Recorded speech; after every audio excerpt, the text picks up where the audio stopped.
like the Camelot of this place. They think we're like, and they're like, no, we want to stay here. And I'm like, we already maxed out the stadium. If we want to move up a league, we got to get another stadium. They're like, no, we want to keep the league. It's like, well, fuck you then. We'll find some new fans. It's kind of the people who like Jason who like left Burning Man and became somewhat popular. Like, oh, Burning Man sold out. Now I got to get funny something else. It's those kind of things. Exactly.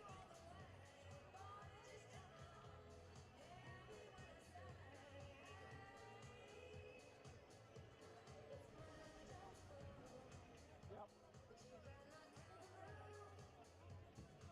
You know, basically what these people have done is they've co-opted soccer into their own little thing. They're not soccer fans because they love soccer. They just love yelling and getting drunk and acting stupid. Yeah, exactly. Where in Europe, they love soccer. It's a difference.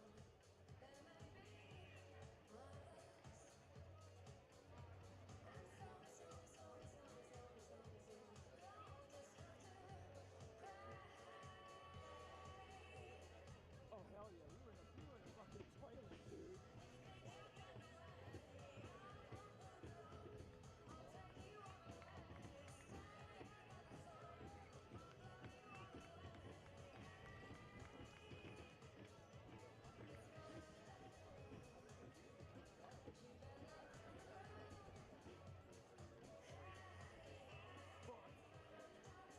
It was just, and man, we came here and it was like, you knew we were fucking losing. You know what I'm saying? It was like, oh man, and now they like, you look over where it says, over to the left where it says Northern Garden Inn, it looks like 3 signs over and it says implied profanity. Like, they just don't know how to stop, dude. It's just like, you can be a fan of the team and not be a douche. I don't understand it. Oh yeah, we're ready.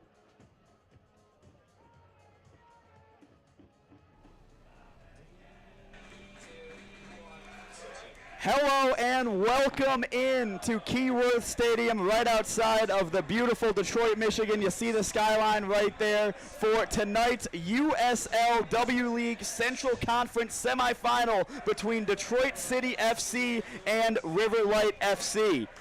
My name is Jarrett Mackey. I'm joined by Sean Grogan. This is Detroit City FC's first ever playoff match on the women's side, and Sean, a deserving route to this moment right here for Detroit City.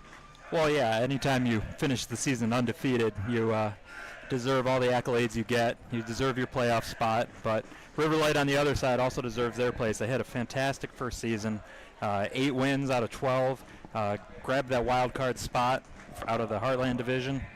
And for Detroit City FC, I mean, you have an undefeated season, only the second undefeated amateur season in the history of Detroit City FC. Of course, that first being in the 2013 NPSL season where LaRouge fell short in the final. So they'll be looking to kind of right those wrongs from over a decade ago and get the business done here today and then again on Sunday against River Light. And then if they win tonight, they know they're facing Indy 11 in that final on Sunday. So both sides break out of their little huddle. Referees doing their final checks. The captains get ready as we see Drew Martin right there, and we're going to get a look at tonight's Detroit City FC starting 11. We talked about consistency, availability for Dave Dwayhe's side, and that's a really strong 11 to play at this point in the season. It is. I would call it almost recharged in some ways as some players come back into the lineup who have been out for a couple weeks. Really, really nice to see the return of Champa, Lily Jekyll. Up top, that's a lot of attacking firepower, that is. Yeah, we saw Jekyll and Addison combine on a couple of occasions in Detroit City FC's last match in the W League regular season on the road to Ann Arbor. Kayla Addison setting up Jekyll and vice versa for the second and third goals of the evening down in Ann Arbor. But now, focus shifts to here, right now, Detroit City FC looking to play up to this moment. You know, all week we've been building it as the biggest match in the history of the women's side. Obviously, first ever playoff game. They want to show up and show out in front of this amazing crowd on hand here at Keyworth. Oh, absolutely. And on the River Light side, they are looking to play spoiler. They did bring a very strong lineup out here tonight. They have played 45 different players over the course of their season in just 12 games, so there has been a lot of rotation through the year, but the vast majority of the players who have played the most minutes for them are here in Detroit tonight. So going to be a really strong battle on both sides. And we talked to David Dwayhe at training on Tuesday, and he said he's thankful to host. Obviously, you playing in front of the home crowd, but logistically, not having to travel players on a holiday weekend, it makes things difficult. So to be able to have all the players locally, they can sleep in their own beds tonight, slept in their own beds last night, and rested and ready for this game. That's a huge advantage for Detroit City FC as the final preparations get underway here at Keyworth Stadium. Gabby Shriver making sure the posts feel the same way they always do. Getting ready for action. A 7 o'clock kickoff, of course. We were greeted and delighted with an incredible 2-1 Indy 11 versus Minnesota Aurora. Sort of an appetizer to tonight's match, kicking off at 4 p.m. And Detroit City FC here looking to give these fans something to go home and cheer about, and then hopefully bring them back on Sunday for the conference final, for a spot in the national semifinal. So very similar for the MPSL days for longtime fans of DCFC. Sort of the same idea, Friday, Sunday type deal. You got to love it in summer soccer here as we're awaiting kickoff. And we are underway from Keyworth Stadium. River Light get things started.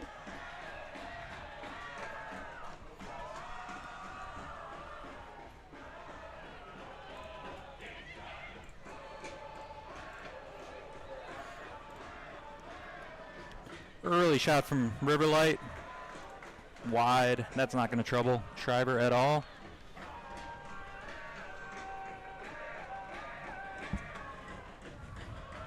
But sure, an early shot, though. Still an early shot, right? Kind of put some pressure on the back line a little bit as we see, I believe it's Ella Offer down there on the far side. Of course, she was named in the USL W League Team of the Month for the month of June. Had an assist on the road to Ann Arbor to end the season. Been a really dominant force along that far side touchline. Teams have just given her so much space to operate on that far end of the pitch, and we'll see if Riverlight is keen to that and not able to allow that to happen, because she causes danger every time she's on the ball. Well, they've given her a lot of space, but she's also created a lot of her own space just by the motor she has and the distance she covers over the course of the game. She is on the defensive line. She is in the attacking third. She is everywhere. Lily Bosley gets that one out of some danger, the University of Michigan Wolverine. I talked to Dave Dwayhe about how the way this roster came together, and he said a lot of it recruits itself, and a great example of that is Lily Bosley was brought in by her University of Michigan teammate Avery Peters.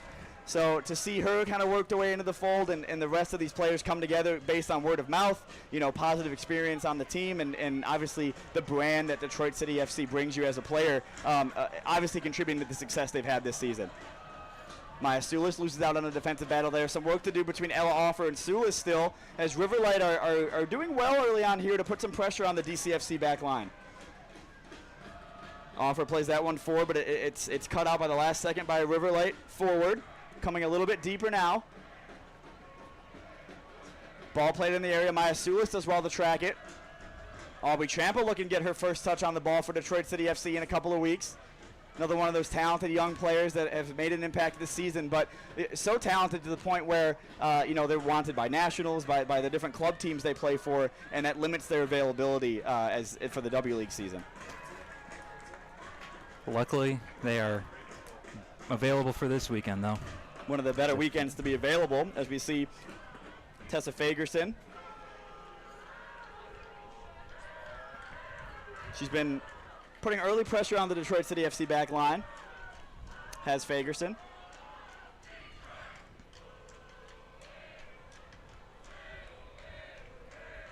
Riverlight able to calmly play it back. That time it was Taylor Green playing it all the way back to Blythe Braun in between the sticks for the visitors. Some pressure here by Emily Paget, who's been ever present for Detroit City FC this season. A great job by her to win it back. Champa now on the ball, looking to progress it forward. Childers. Over to Offer. Back inside to Lily Bosley. Two-time Miss Michigan for soccer. Miss Soccer in the state of Michigan. It's hard to win that award once, let alone twice. No wonder the Wolverines were knocking down her door to get her to commit down to Ann Arbor.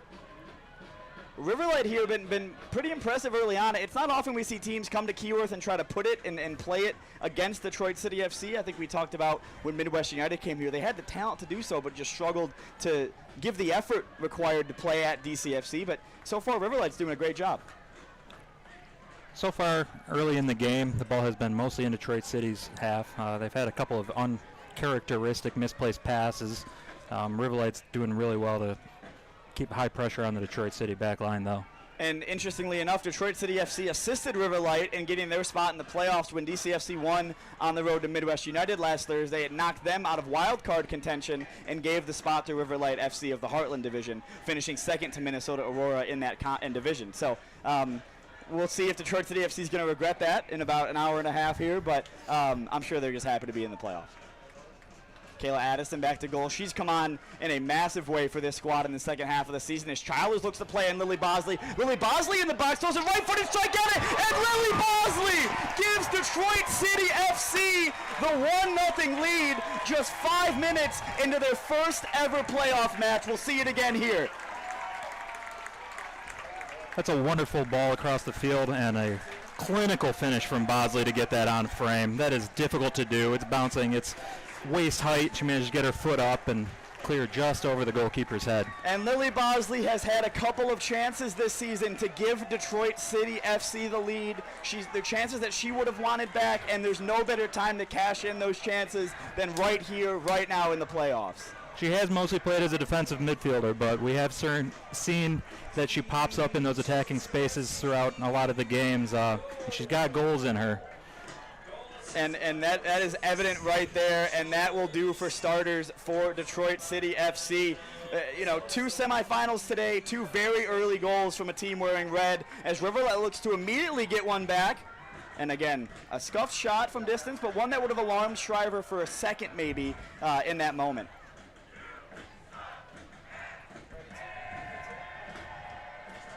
And if you're Dave Dwahey and his staff, there's not more you could have wanted than that moment right there. First shot of the game for your side, first goal for Detroit City FC. That one's got to feel good for him and his staff.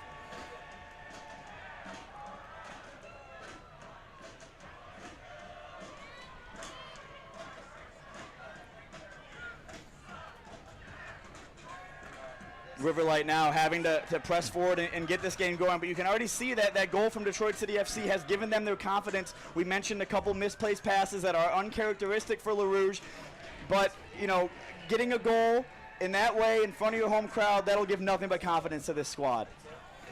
Oh, absolutely. You can already see that they're looking to play very direct again, right back at the Riverlight back line. Great job by Lily Bosley. Of course, the goal scorer, but going to be a presence in that midfield the entire time she's out there on the pitch. A run from deep here might do some trouble, but great defending there by Maya Stulis to see that one out of play.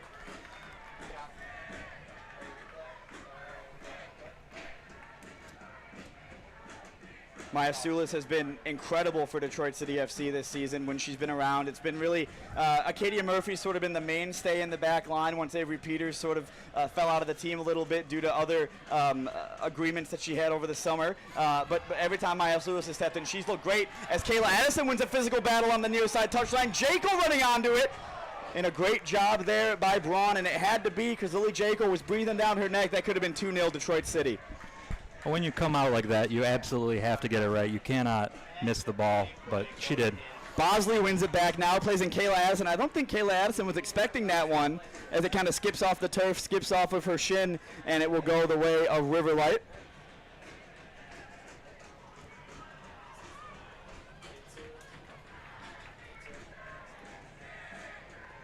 So Riverlight now having to press forward, having to do more than they would have wanted to this early on to try to get a goal and stay in this game. Kayla Addison, a great little step over to create space for herself. The right-footed ball across. Jaco was onto it, but it's going to fall to Paget, edge of the area. Emily Paget back inside the Bosley. Bosley takes a touch and a turn before playing it back to Murphy. Murphy right-footed ball over the top. Aubrey Champa's making a run. Champa with the touch. And the keeper spilled it, but I think the touch might take Champa a little bit wide. Still has possession now, and we'll see out of play. But rather, Drew Martin steps up to it and throws it into the area, but unfortunately none of her teammates were aware she was onto that one. But Detroit City FC still asking questions now. A great little ball through. Finds its way to Martin. Martin, the right-footed ball across the area. Not the most convincing of clearances of all time from Riverlight. A header. Touched a hand, but in a natural position, and now Riverlight looking to break. But it's been a great start from Detroit City FC so far. Everything you would have wanted them to do, they've done with flying colors. It really does seem like they see the opportunity for a second goal. Ooh, the flag was up. I'm not sure about that one. Kayla Addison wasn't going to get there anyways, but I thought there was a central defender that was keeping Kayla Addison way onside. But they are finding a lot of success right now, playing very direct, going straight at that Riverlight back line, not taking any time to work it in. Even when it's just offside like that, that's still a dangerous play and well worth the risk.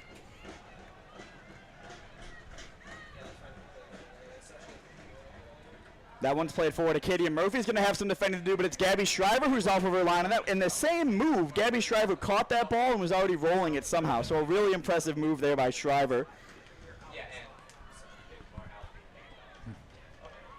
It's going to stay with Detroit City FC. There's some great dribbling in the midfield. That one's going to be tried to slip in Emily Paget. It's going to go the way of the visitors. Great step into the midfield there by Acadia Murphy to get a clean tackle in and set Childers free. Childers, the assister on the first goal, tried to find Kayla Addison, but it's cut out at the last moment. And Murphy, just seconds ago, was in the midfield, now marshaling the back line. Going to play this one forward and out for a Detroit City FC throw-in as we see a shin pad come out.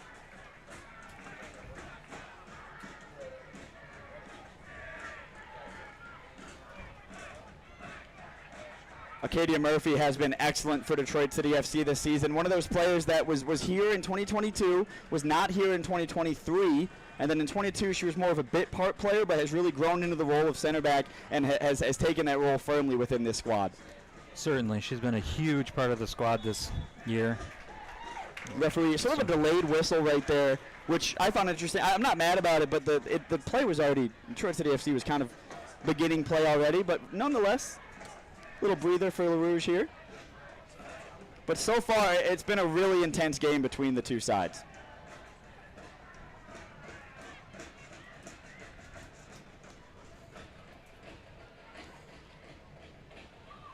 Childers onto it.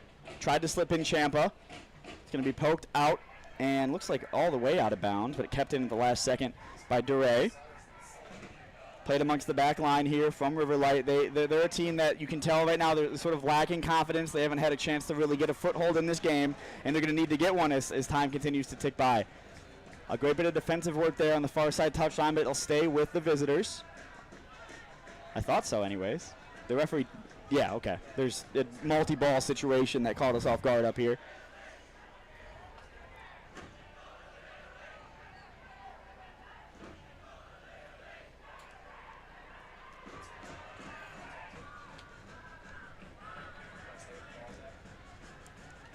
So Detroit City FC finds himself up 1-0 at Keyworth Stadium. Thank you guys for joining us on Sports Engine Play, the Detroit City FC YouTube channel, as well as cbsdetroit.com.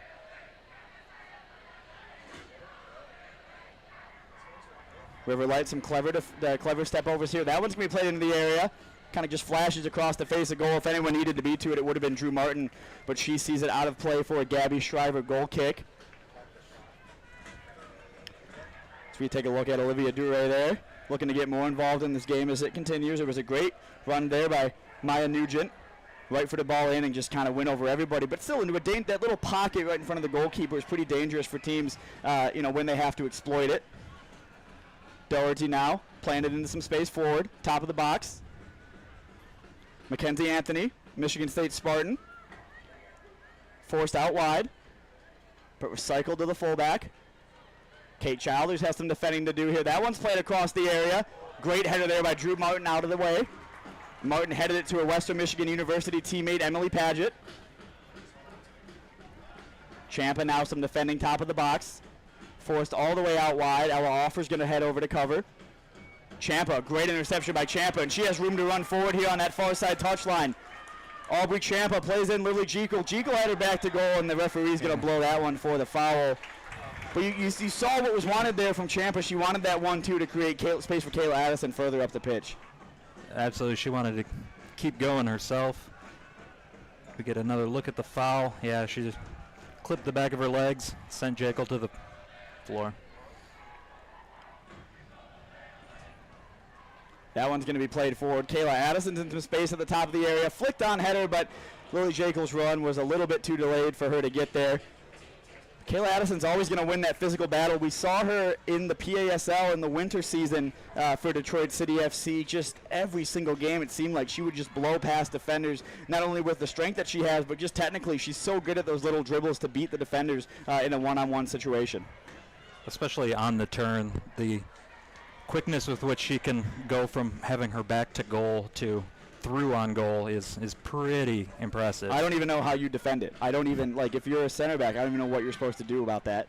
And we've seen that. I was kind of curious how it was going to translate to the outdoor game as we see a beautiful run forward by Kayla Addison. It was a great header to kind of allow herself to maybe have a second chance at it, but into the hands of Braun. But early on, Detroit City FC is doing everything we expected them to do.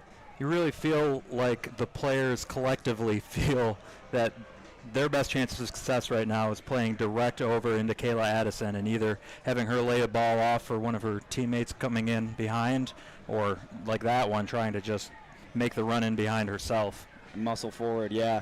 And it was a great ball by Paget. To your point, Detroit City FC doesn't usually play this direct, so it would have been some scouting, something they've seen from Riverlight. Head coach David Dwyer, he said he had his best man, Archer Guanco, on the scouting for this team this week. So I imagine that's part of that. But yeah, the most direct Detroit City FC has played all season, no doubt about that. A great switch of play finds Drew Martin and a lot of space on this near side touchline. Martin tried to slip in Paget. The ball just wasn't arced enough. And Riverlight now operating in the midfield, looking to get one back. A great touch by Champa. Aubrey Champa has options in front of her. She goes to shoot. Aubrey Champa forces a save out of Blythe Braun. That really is a fantastic save because that ball is up and in the corner. She is able to just get one hand on it, strong enough hand to keep it out. And that's a great touch by her to win it back, and the right-footed strike was so pure, and that you mentioned how great of a save that is, and it really had to be. Full extension to reach that ball. And at first, I think Kayla Addison was a little annoyed she didn't receive the through ball, but once you see a shot like that and force a save, yeah, what are we upset about? So the corner coming in now. Detroit City FC scored on a corner in their last match of the regular season, but not on this occasion. It'll go out for a goal kick. If you're Dave Dwyer and your staff, you're delighted with the way the first 60 minutes of this match have gone, aren't you, Sean? Yeah, the first couple minutes maybe were a little sketchy, but since then Detroit has really found their own in this game, and they've found ways where they believe they can be successful, and it's up to Riverlight to try and stop them now. But Detroit City FC asking all of the questions early on. I think the intensity is right. The want to win is certainly right for this squad. So, you put those things together along with the incredible talent Detroit City FC has, and they're one of the best teams in the country. As Paget was up for that one, but loses out on that occasion to Doherty. It'll be out for a throw-in.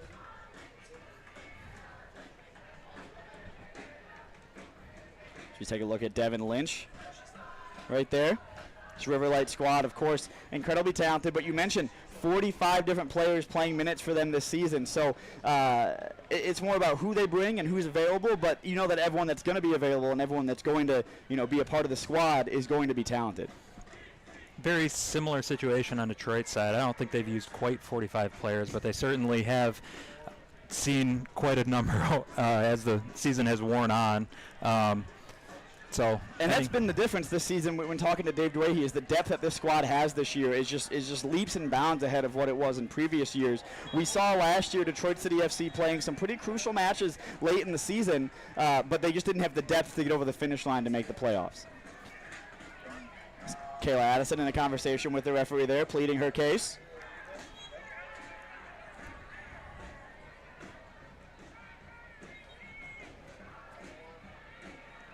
Yeah, all right. Yeah, all right. That's ball played forward now. A great touch into her stride there by Jekyll. A great job to lay it back to Champa.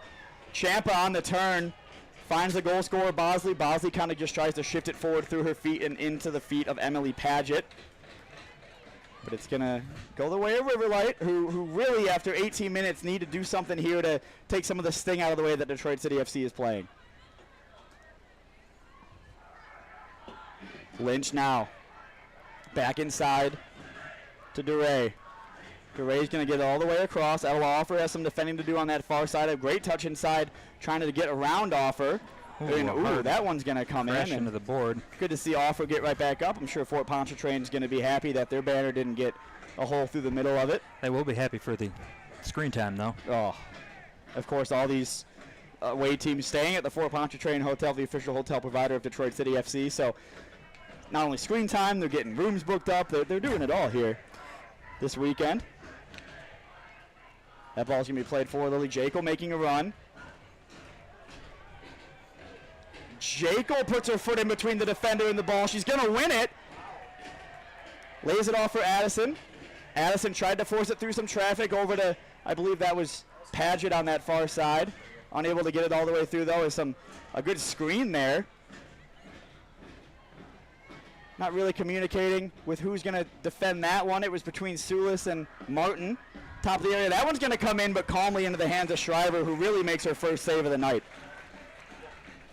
That was a little bit of a nervy moment for Detroit, as there wasn't really a lot of communication about what was going on there defensively. Fell to Riverlight, and they were able to take a chance on goal. In the end, shot's not really going to worry Shriver, but... And it started, you mentioned the miscommunication. It started in the midfield when Acadia Murphy ran into her own midfielder. So really across the board, that was sort of a sloppy moment from Detroit City FC, but they got away with it on this occasion. Riverlight now. Lynch is going to have a right-footed effort. And Shriver put her hands up, but I think she always knew that one was going wide of the near post. Lynch really showing her quality there. She has, I believe, is their leading goal scorer on the year. Always good to get your leading goal scorer the ball on several occasions. It's kind of crucial. Certainly looked like it there. That was a well-struck ball. And when Riverlight, has had to press forward and has had to, impose themselves on this game, they've been able to do so, just not consistently enough to cause any problems so far for Detroit City. So it's going to be a Gabby Shriver goal kick. All year we've kind of mentioned that Detroit City FC, no matter what the game state is, what the scoreline is, they're going to press. They're going to play attacking soccer. They're going to push the ball forward, and I expect to see that same thing here tonight. I do apologize. Mackenzie Anthony is their leading goal scorer. Lynch is only second, a mere second. She is the assist leader, however, though, so clearly a key cog in their offense. To pull the curtain back for those at home, I saw Sean Grogan log into his tablet, in the middle of that to come to that revision. Yeah, for sure. Facts matter, so we'll get them right in the end. Paget slips in Jaco, but I think she was just a little bit unable to get her feet under herself and make that turn. I think the flag might have gone up anyways, not for sure, but regardless, in the hands of Braun.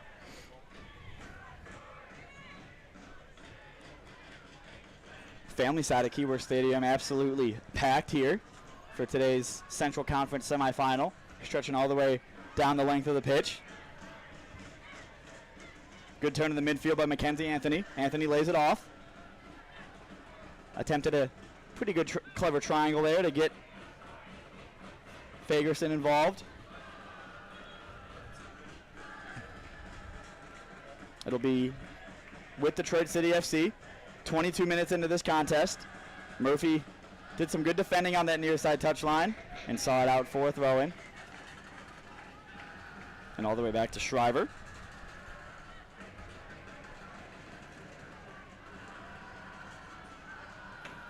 Shriver settled things down just a little bit before blasting it up and forward. Emily Paget was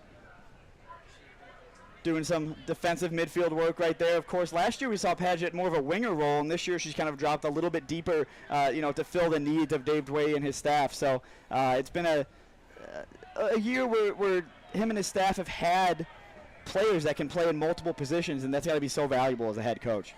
Well, you don't make playoffs if you aren't able to put out a first 11 that is coherent every week, and a big part of that is having those sort of Swiss Army knife players who can come into different positions and do a very quality job for you no matter where they're at.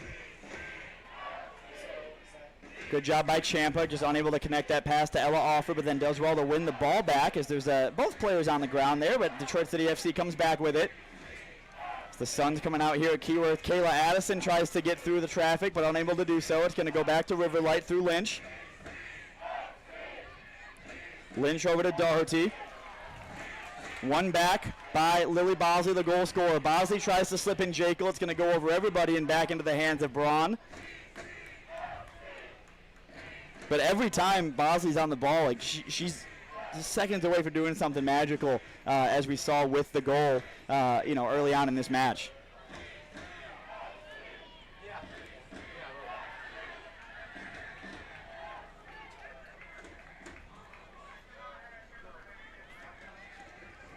It's going to be a throw-in for Riverlight.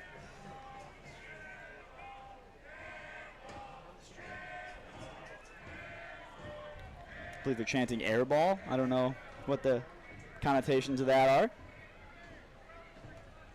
feel like I'm at a Michigan State Izzone game, the way they're doing that.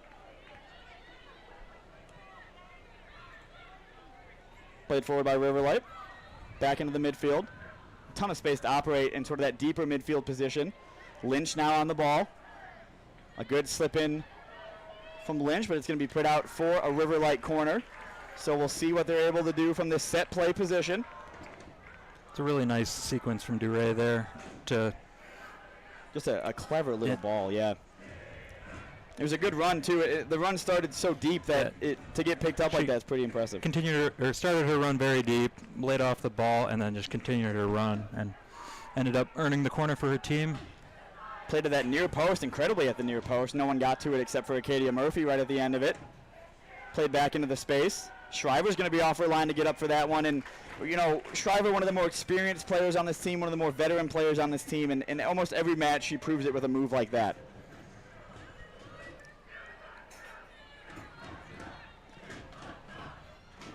Murphy plays it forward, looking for the run of Jekyll. Doesn't get any more direct than that.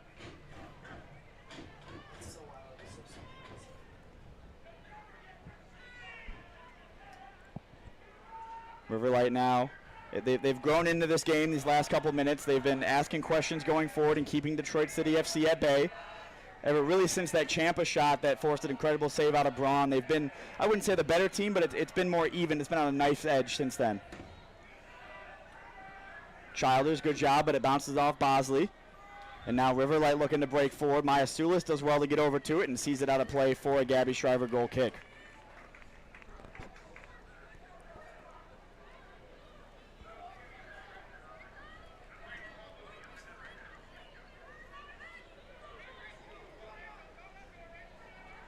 $23 minutes gone at 26 minutes gone at Keyword Stadium. I was looking at the seconds rather than the minutes side of the scoreboard. It's been a day. Addison applying some pressure on the far side touchline. Jekyll tried to join her and win the ball back for LaRouge. Pushing forward now. Great job by Childers to win the ball back. It goes off the Riverlight defender, but back into the feet of them. Champa tried to throw a foot at it. Paget pressing. Paget skipped around there, and Riverlight now looking to break into some space. That ball's played across the area, but poked out by Lily Bosley. Now Detroit City FC has numbers going forward. Emily Paget on the ball. Paget slips in Kayla Addison. The not as much speed as she would have liked, but that's a great job by Kayla Addison to corral that. Addison goes for the left foot. Not sure if that was a cross or a shot, but regardless, it's up and out of play.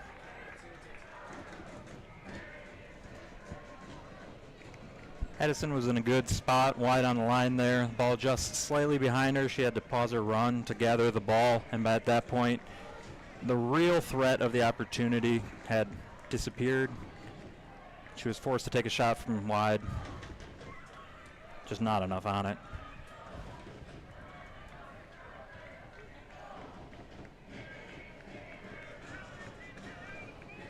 So now Braun able to slow things down a little bit and kind of get her side back going in one direction.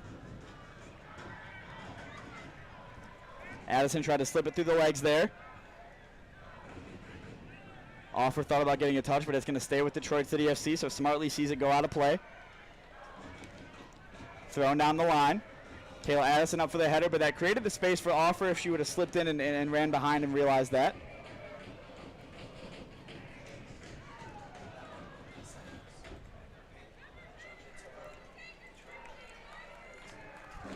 Misplaced pass there from Braun, out of bounds. Martin on the throw-in, of course from Western Michigan University. Good to see a teammate of hers and Paget out there. They seem so in sync when they play, and it's because they play together, 9 months out of the year. Well, now it's 12 months out of the year. Yeah, when they're with Detroit City FC too. So good Bronco contingent on this squad. Of course, Madison Salzenstein as well has appeared in a few matches for Le Rouge this season. Paget well pressed there to win the ball back in the middle of the park. Cut back inside and over back to Martin. Martin marshalling it back to Sulis.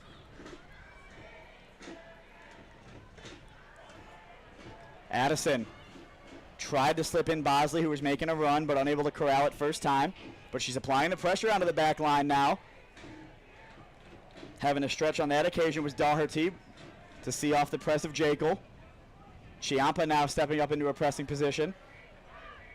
Back to Daugherty. This time Lily Jekyll wins the ball and then brings down the player. Referee's going to say that was clean. I think she got the ball, but coming from behind like that, it could be difficult to do that cleanly.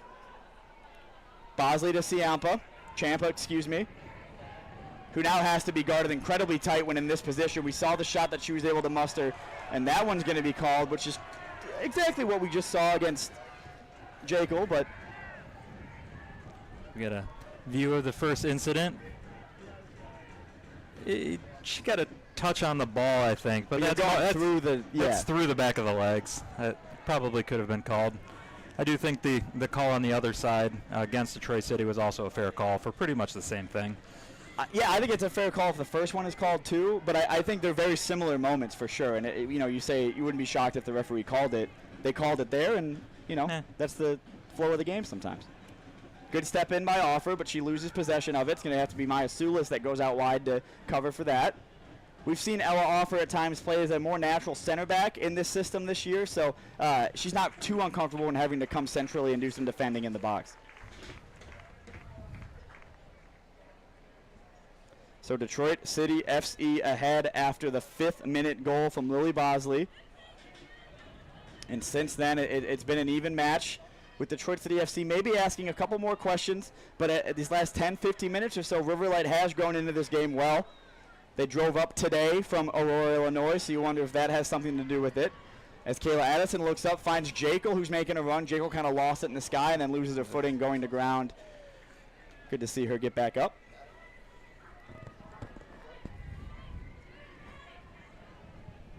Great first touch there by Addison, and then looking up and recognizing the run was there, just lost it in the sky and then loses her footing going to ground.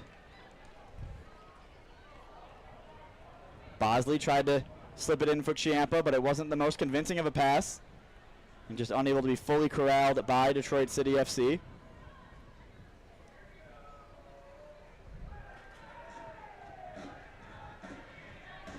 Riverlight now playing out of the back.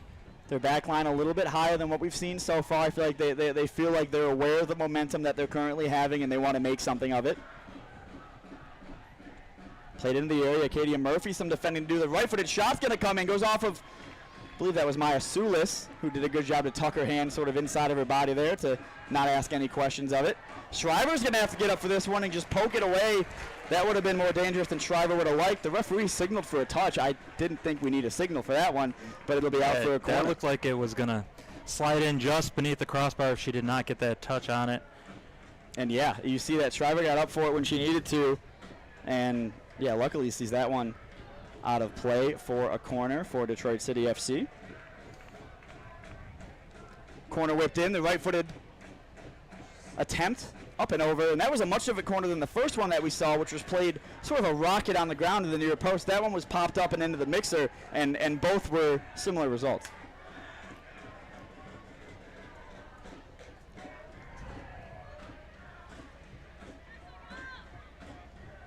Murphy now, right-footed ball forward, only as far, cut out by Daugherty, a great job by her.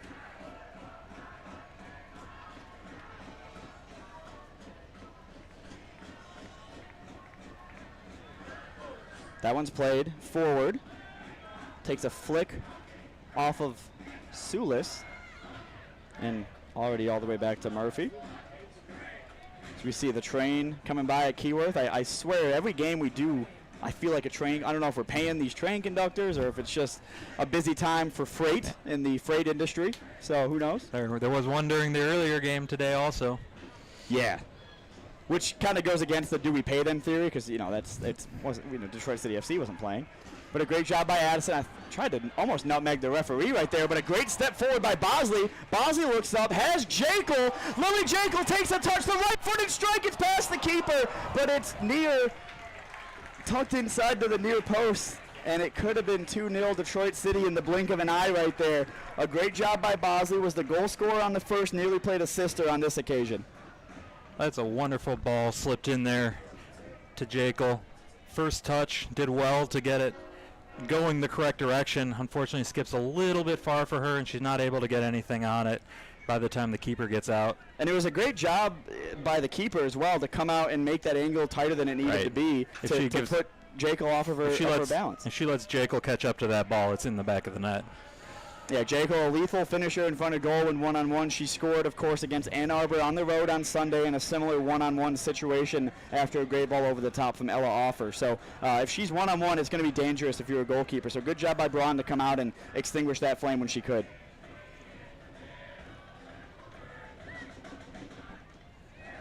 And that, while Riverlight has been growing into this game and building confidence, that shows how dangerous Detroit City FC can be, that moment right there. It's yet another instance where they've played very direct, straight from their defensive midfielder to the striker, and found success. This one's bouncing inside of the area. It's not comfortable for the Detroit City FC back line. Ella Offer doing some defending out wide, going to get beat. The ball's going to be played in. It's going to take a touch off of Offer for a corner for the visitors. So we'll see what they do on this one. They've shaken it up on both of their corners so far. We'll see what they do on their third attempt. Riverlight has really strung together some really nice passing combinations for a team that has had as much rotation as they've had during the season. It's really a testament to the quality that they do have in this side, that they're able to knock the ball around like they are right now.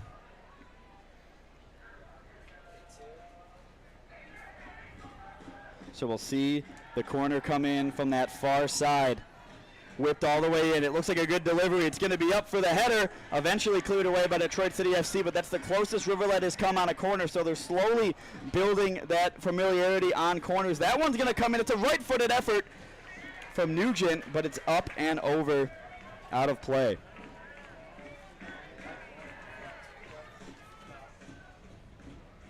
Nugent there showing how dangerous she can be. That was a really clever one, too, to create the space for that shot. And Shriver would have been considered in the second it left the foot, but for not much longer after that. So we get a look at Nugent. She is another player like Lily Jekyll, who is still in high school. She is a Minnesota commit currently. I mean, that tells you all you need to know. So she'll be, teammates, of course, with Kate Childer. She'll be teammates with Sophia Romine next year. So, yeah, I mean, if you're playing with players like that, you've got some stuff about you for sure.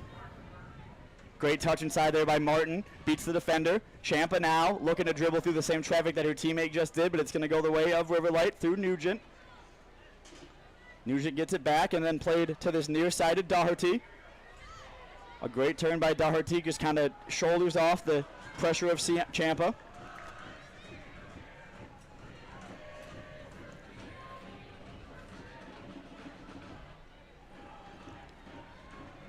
Murphy got up for that one, but it's going to stay with Riverlight. Kate Childers having some defending to do out wide in the midfield now. That ball slipped in, but again, we see Riverlight trying to operate in these acute angles with these little, just tinily weighted balls through the Detroit City FC back line, and on some occasion it comes off, on some it doesn't.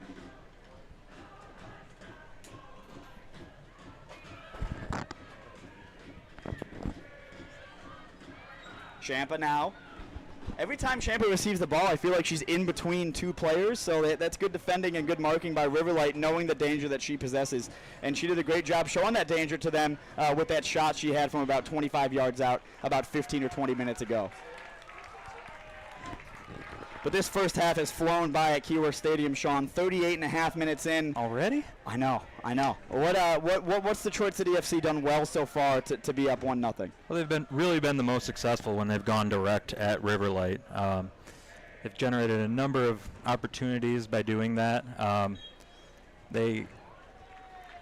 Riverlight, for their part, has been at their best when they're playing that short passing game, lots of passing combinations, working the ball into the Detroit box.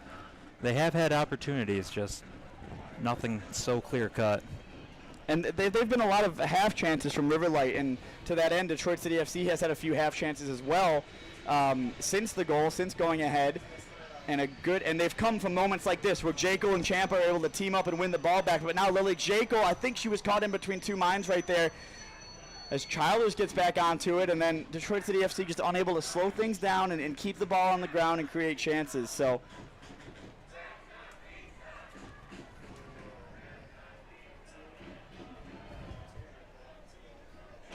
we see another train coming through. A Norfolk Southern this time is making its way over to the famed Keyworth train tracks. Of course, for those not with us in the first game today, we heard the squeak of the train wheels on the train tracks. We thought it was the referee's whistle. We thought there was a penalty in that one, but ended up just being a train. So hopefully there's nothing contentious while this train's coming by to put us off like that again. Offer and Childers teaming up right there, but it's going to stay with Riverlight out wide once again. Offer applying the pressure. Did well to make sure the corner wasn't conceded there, but it will be a Riverlight throw in deep in the Detroit City half.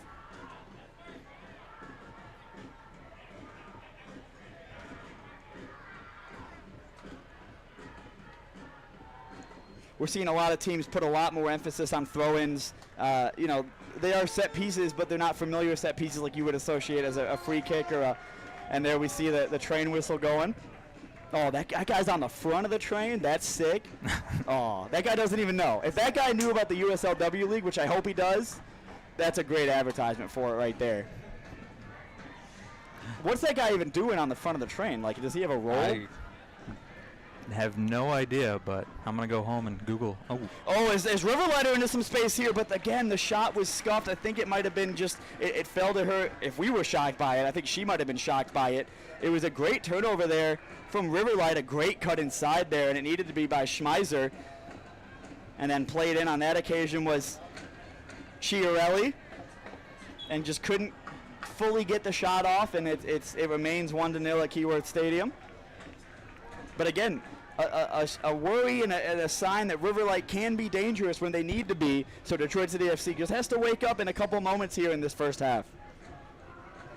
It's not the first time that a runner has sprung free in the central midfield in a dangerous spot and been able to run directly at goal in quite a bit of space. That'll probably be the most worrying sign for Detroit City, and probably something they want to talk about, how they're going to defend against when they go into the locker room at half. Good job there by Addison, just unable to complete the pass over to Padgett.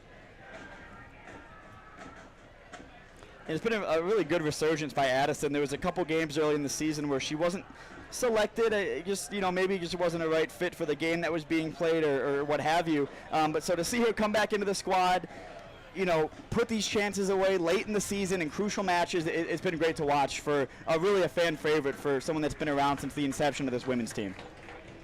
Absolutely. Great to see her back in the starting side. Of course, she never left. She's always been around. She's always been a member of the squad, even when she wasn't starting.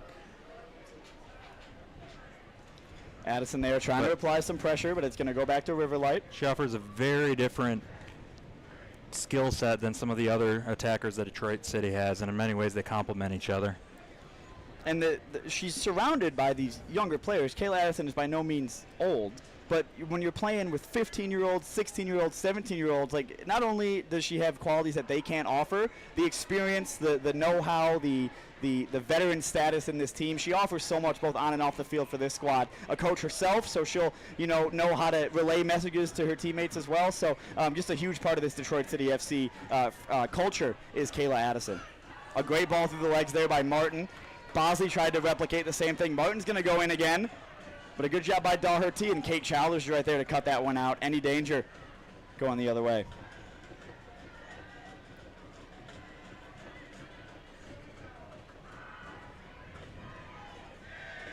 Train is still going.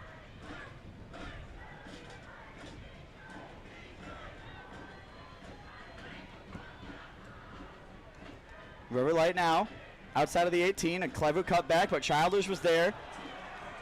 Foul gets called against Childers. She doesn't seem thrilled about it. I think she went in legally, just maybe just an unfortunate way that one comes off. We'll see it again here. One of those 50-50 ones that some refs would call and some wouldn't. They're saying Aurora dive team. That's the wrong team. Someone's got to tell the Northern Guard that that's the wrong team. Well, they are. Their home stadium is based in Aurora, so. Yeah. That's just, it's not a great look considering that Minnesota Aurora played just a few hours ago. So we'll see the River Light free kick coming in. It's a right-footed effort, and oddly enough, not going for goal, just sort of. I thought for sure she would take a direct shot from there, but it looked like she tried to find the runner on the back post, sent it just a little bit far. It was a good delivery if it was a pass, but I think it kind of just came across in a way that was angled to where it could have been considered a pass. I think if she had intended that as a shot, it would have had more pace on it. She was just looking to chip that ball in. We've reached 45 minutes here from Keyworth Stadium. Stoppage time commencing now. Looks like we'll only get 1 minute of first half stoppage time, which I think is fair. There's been a goal. There's been only a few fouls, but Detroit City FC, going to be thankful to see that one and maybe consolidate, get in the locker room with a 1-goal lead and figure out how they're going to attack this next 45 minutes of play. River Light, though, not looking to go into the locker room just yet. Paget had more time there than she might have realized. It's going to stay with River Light on the far side. It's an odd situation because your opponent is on the ground. They are still right next to you, but they're not really any danger to steal the ball.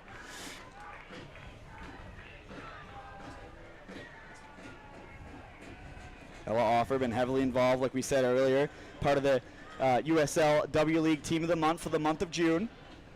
Paget's up for the header there. Sort of the unsung hero, I believe, in this attacks this year has been Emily Paget. She doesn't create flashy moments like Sophia Romine, but she's consistent, she's available, and she's a really good player. That one cannons off the referee. It'll stay with Detroit City. A great job there by Drew Martin, just absolutely taking Doherty out of the game. That one's played forward, and Jekyll's going to have some running to do. Jekyll wins the ball back outside of the area. Jekyll plays it across. Kayla Addison, it's a little bit behind her. And that's a golden opportunity there for Detroit City FC, and that's the last kick of the half. We'll see it again here. Jekyll up against Schmeiser. Both young players. She was looking for the cutback, realized it wasn't on. Looked to go direct to goal, realized it wasn't on, went back to the cutback, and it nearly fell for her on the third option. And Addison has received that ball in those situations, those moments, so many times in the PASL season that ended in the wintertime, and now had a chance to make it 2-0 at Keyworth. But nonetheless, at the break, Detroit City FC leads 1-0 thanks to an early goal from Lily Bosley. Don't go anywhere. We'll be right back for the second half of action from Keyworth Stadium.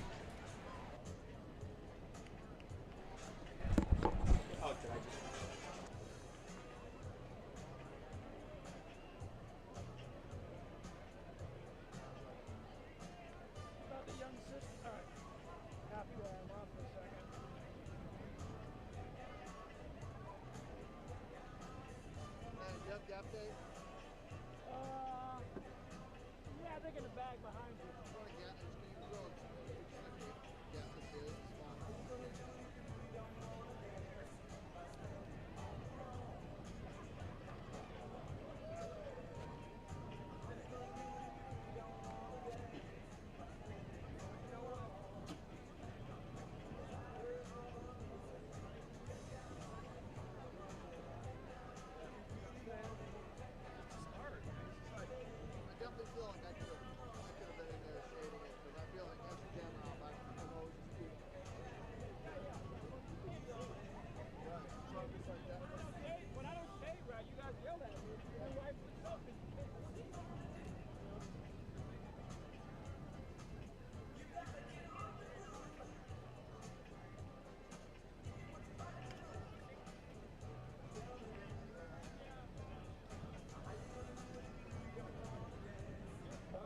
let's make some noise here tonight at Keyworth Stadium.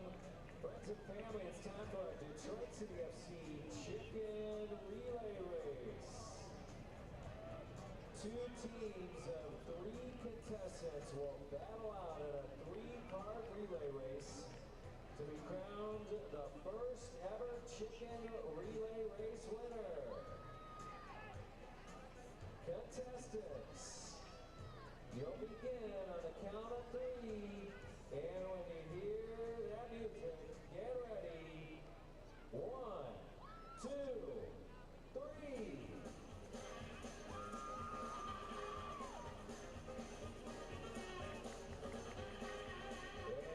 Shout out to Franklin Bear tonight, making his summer debut here at Keyworth Stadium. Contestants are getting those shirts on.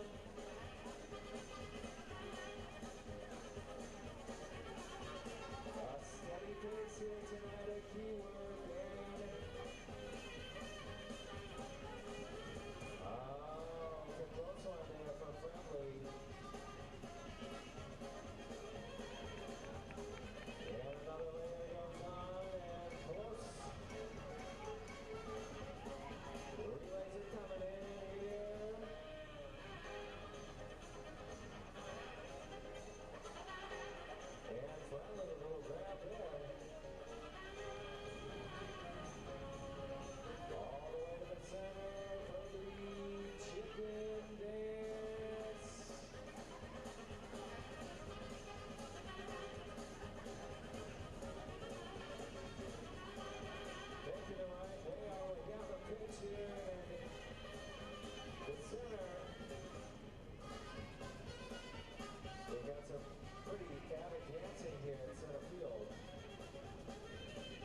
the bag right here. Nobody fucking knows.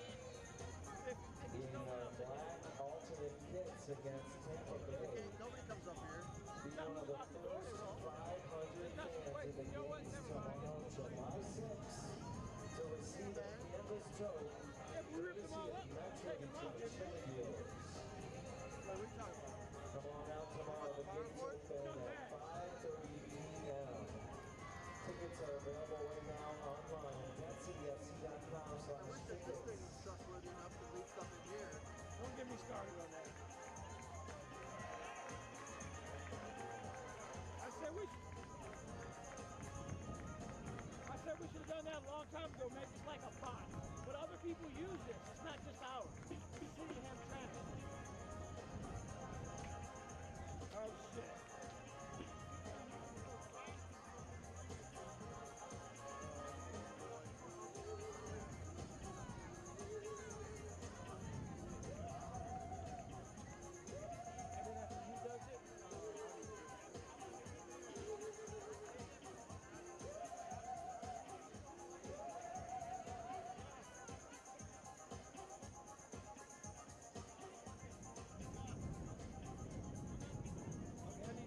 Too, so you gotta like have him put up take one of his shots.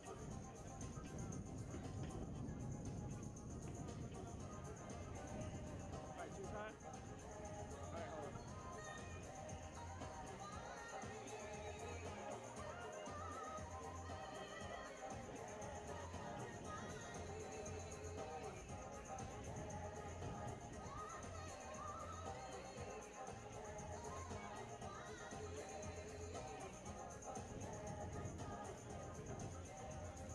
What? Skyline.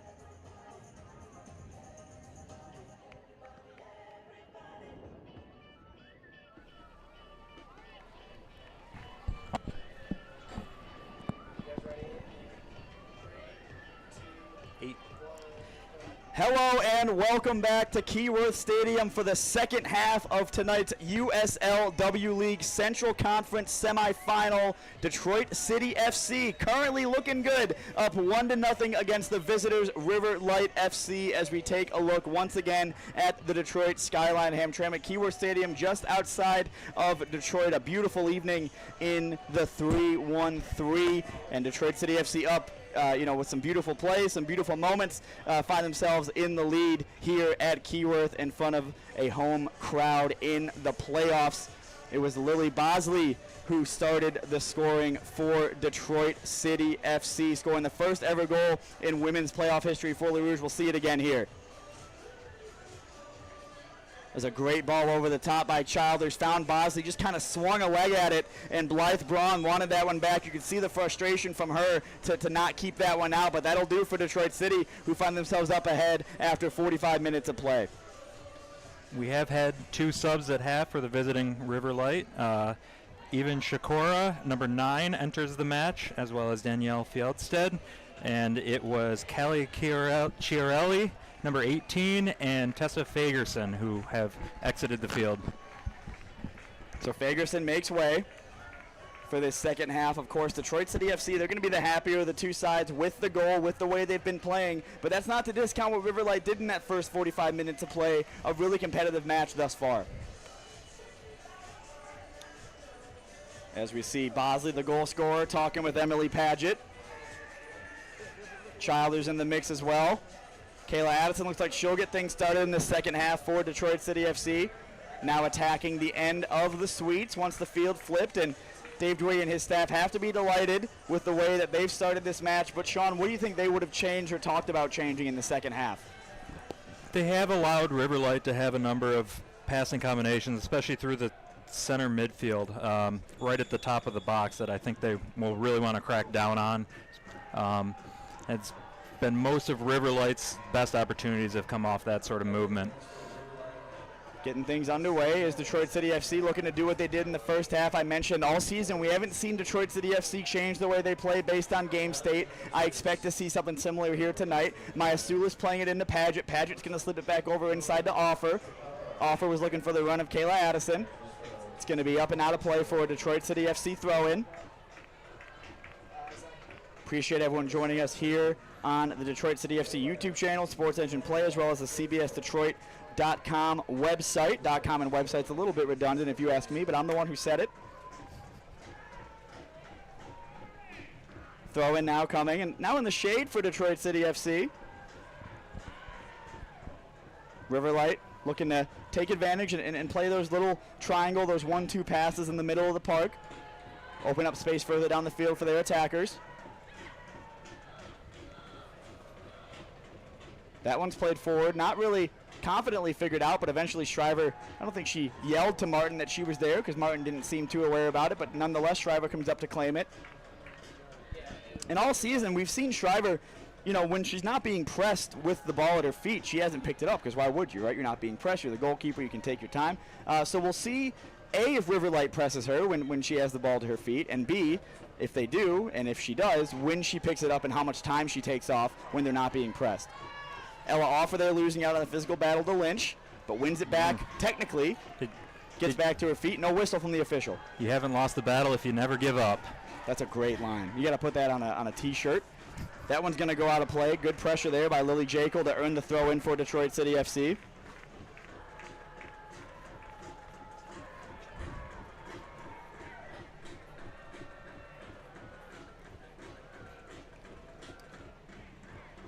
Ella Offer. It's turned into a beautiful night here at Keyworth. We were a little bit worried about rain, drizzled a little bit before the first semifinal, but it's turned into an absolutely gorgeous night for soccer here at Keyworth. And if you're a soccer fan in the area, it's a great weekend. Tonight, obviously, Lily Jekyll dribbles into some space, and it's saved by Braun. Beautiful weekend for soccer here at Keyworth. The two semifinals today, a marquee USL Championship match tomorrow, and then the final on Sunday that Detroit City FC is hoping to play in as we see Jekyll just dancing along that goal line and required a save by Braun, and then off of the crossbar, the post, as well. Corner coming in on this near side. It's going to be whipped all the way across. Up for it was Bosley.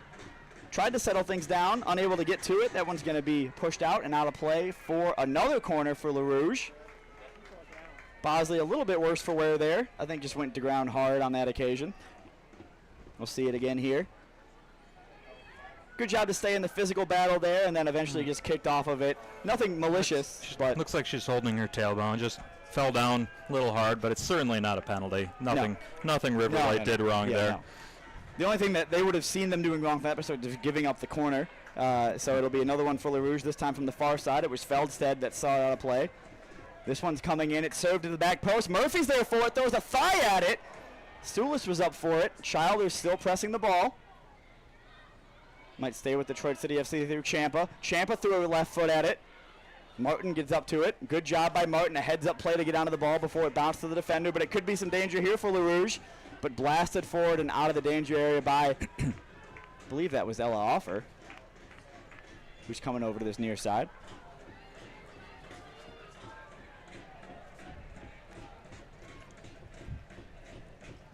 Maya Sulis, we mentioned in the first half that she's not necessarily been the first choice center back, but she's done a great job filling in when needed for Dave Dwahey and his staff. See the substitute now. That'll be Shakur on the ball, and that one's popped up, and nearly a great catch made by the fans in the first row here. Shakura lays it off to her teammate Catella for the throw-in. Good back to goal play there from Shakura. All the way back inside, a great turn there from Anthony, the Michigan State Spartan. Be familiar with the Michigan soccer landscape with, being a Spartan herself. It's been a positive start to the second half so far from Riverlight. They've kept Detroit City FC at bay, but they've been brave when going forward and having to be. They had one scary moment when Lily Jekyll snuck through on the end line there, but other than that, they've done well. Keep the ball moving. Riverlight now looking to get forward. Cut out there by Drew Martin. It'll be a throw-in for Riverlight. 50 minutes gone at Keyworth Stadium. Detroit City FC up 1-0 through a 5th-minute goal from Lily Bosley, her first of the season. Clever touch right there from Riverlight. That one's going to come in. It's poked out at the last second. It's going to come into the area. Great job going to ground there by Bosley. Has to get up, though, because Riverlight still has possession of the ball. Chyler's doing some defending top of the area. It's going to come out this way. Offer now. Switches on to defend. A good run inside by Catella. Catella's going to maintain possession out wide.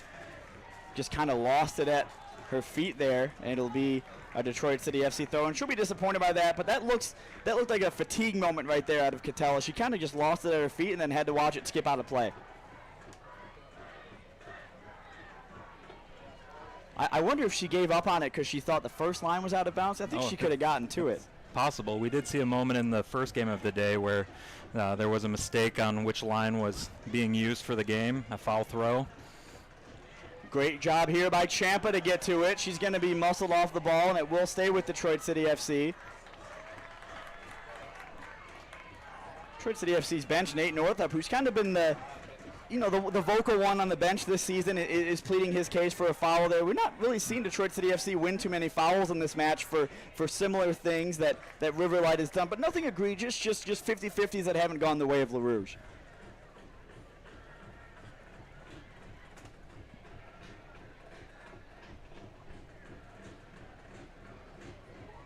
Paget there looking to maintain possession, does well to get to it eventually.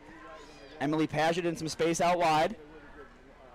Tried to dribble it back into the 18, but it was 3-on-1 right there. Physical battle there. It's going to be won by Riverlight, who have numbers forward and could break here, but Ella Offer steps in to extinguish the flame.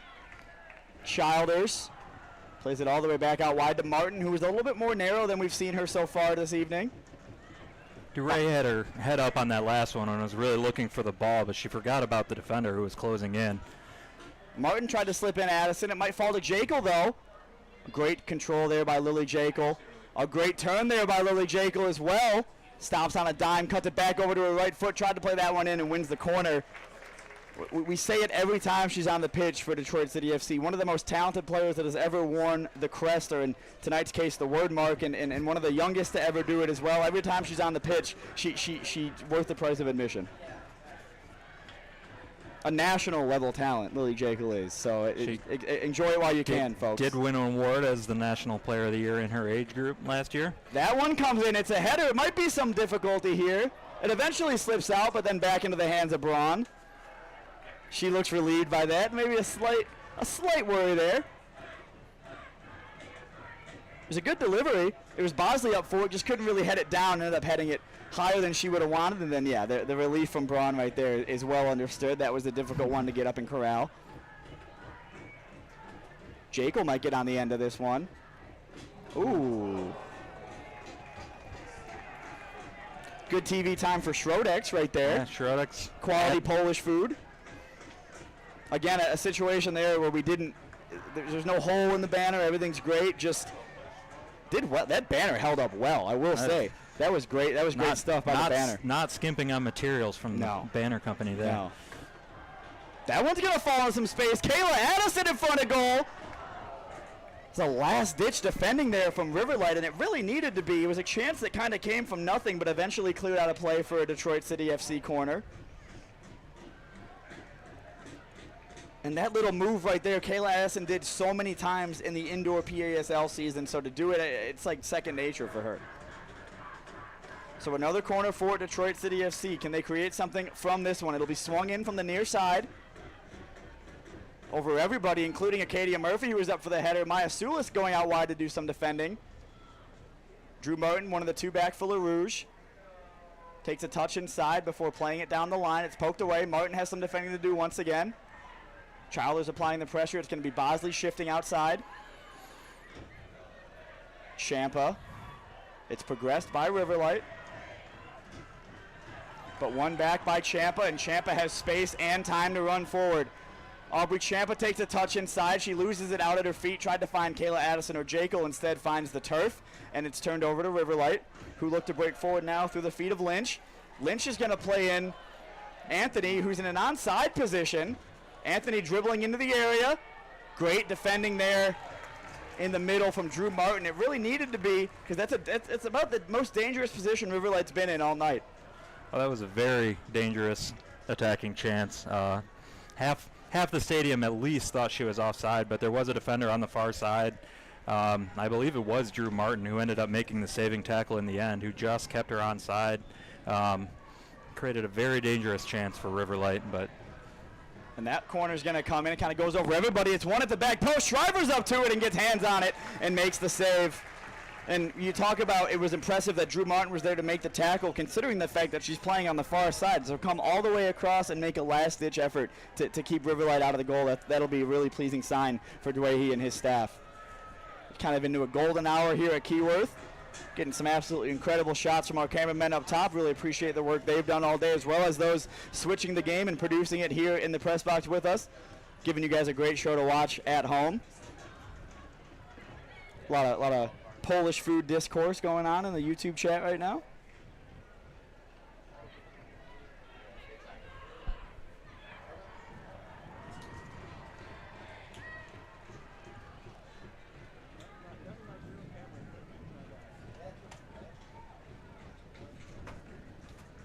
Riverlight doing some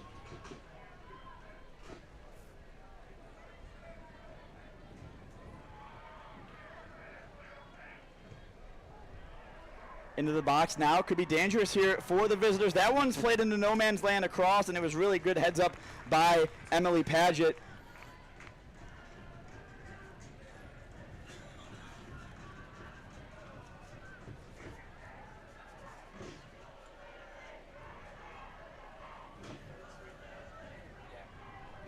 Cut it wall now, Zach, when you get a chance. Go ahead. Hit the wall now.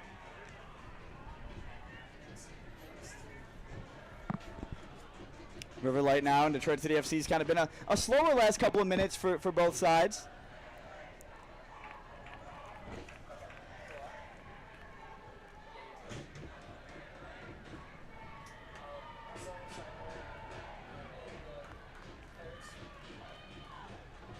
Good job by Champa there. That's a great turn by Champa, and even better for her to find her teammate, Lily Jekyll. Jekyll tries to play it into the path of Emily Paget, but I think the speed just kind of misses out on. But Kayla Addison was lurking. Really impressive by Braun there to get out of the line and play that one forward, but it's still with Detroit City FC through Champa.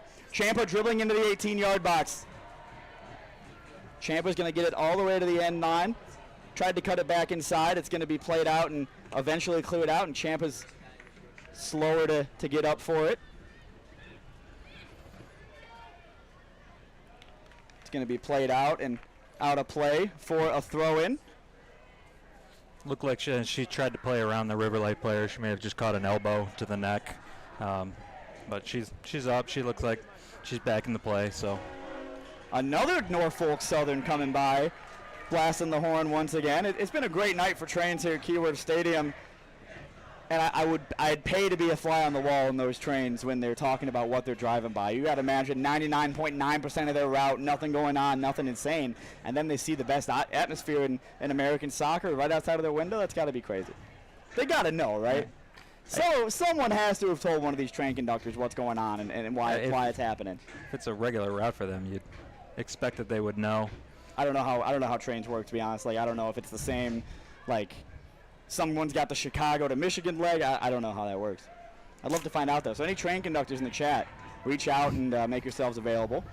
Maya Sulis has some defending, but Shriver's going to be off of her line, and the angle that Shriver had to come out right there and get that kick on could have been dangerous.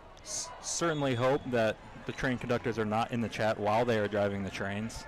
Is that a thing? Can you not be on your phone and drive a train at the same time? I feel like you're not really. I would assume so.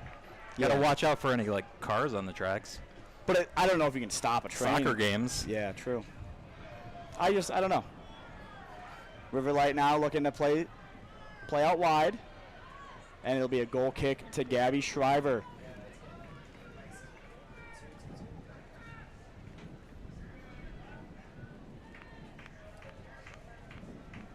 So 60 minutes gone. Detroit City FC enjoying a 1-0 advantage. You can see some subs, kind of just getting ready for Detroit City. Down there on this near side, I see Hannah Crum and Ella Kane down there for LaRouge.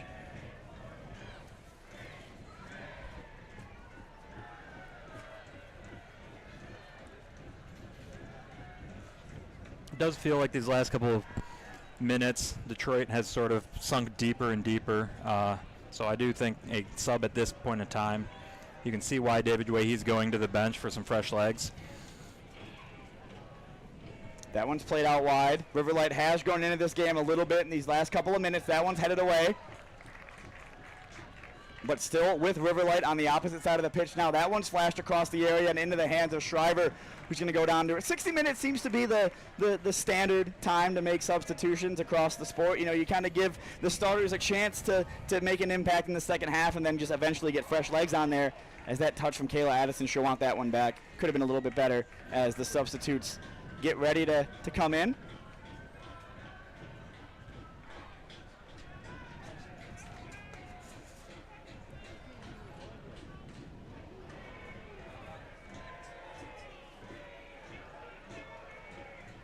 Played across.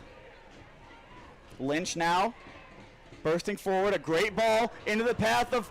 That one's going to come in, and Shriver gets a hand on it. And it was Martin that defended it at the near post. That's a huge save from Gabby Shriver, but not out of the woods yet is Detroit City FC. Lily Bosley gets a foot on to clear it. And that was a great run forward by Anthony, a great ball through by Lynch, and these subs are coming at a great time for Detroit City FC. That's a remarkable save from Shriver. The agility to get down and across to the far post, get a hand on that, and the hand strength to push it wide of the goal. And a great job by Martin to be there and play that screen so it's not an easy tap in at the far post. And really all around, Mackenzie Anthony did a great job of wrapping her foot around that ball to even get that shot off in the first place. So the most dangerous chance of the game for sure, I would argue, by either team, considering the circumstances of Detroit City FC's goal. And that sort of play has been a theme for Shriver this entire season. She hasn't been called on all that often, but when she has made some really remarkable saves to keep Detroit undefeated current. I was going to say, saying the U word at this point in the match is a little alarming if you're me, but Champa does well to get a foot in on that tackle. Childers now has some time. A great sliding effort there from Schmeiser to see the danger out of that one, because there was Addison and Jekyll up as well as Paget, so she had to be correct and certain when going to the ground and did just that. Right for the ball, played in and over. Top of the box now. Childers applying some pressure. Murphy as well. It's a great ball slipped in behind. Maya Sulis is going to have some defending to do. Played across. Shriver gets down to it and makes the save. Another huge save from Gabby Shriver. To be fair, it is hit at her, but that is another dangerous opportunity for Riverlight. You can definitely see why He's bringing on subs.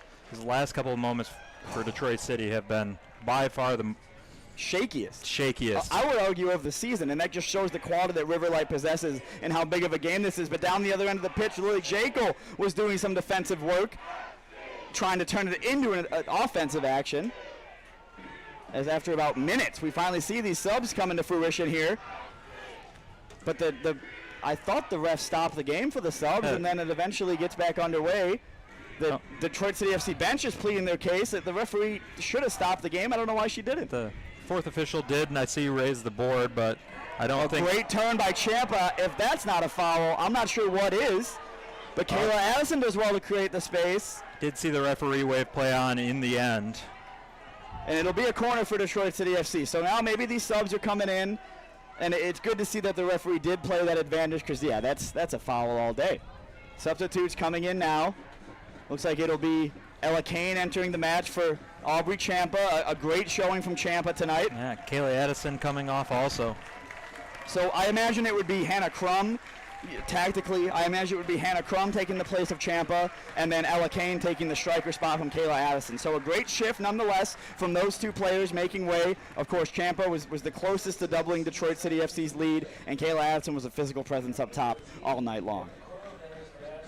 So now Detroit City FC has a corner to take. That one's going to be whipped into the area. Up forward and eventually cleared out by Riverlight.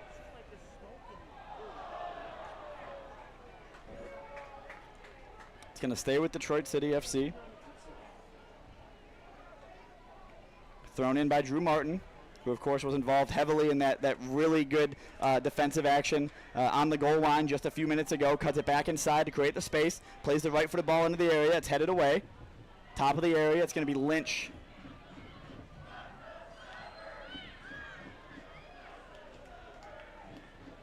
Forward now.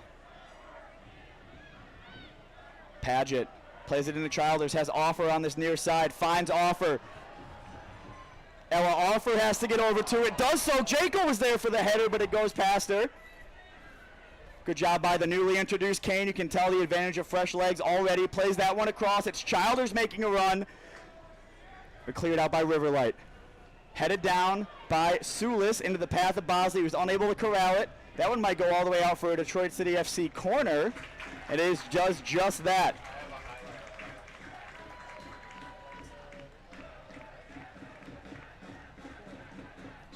Get another look at that cross from Ella Offer here.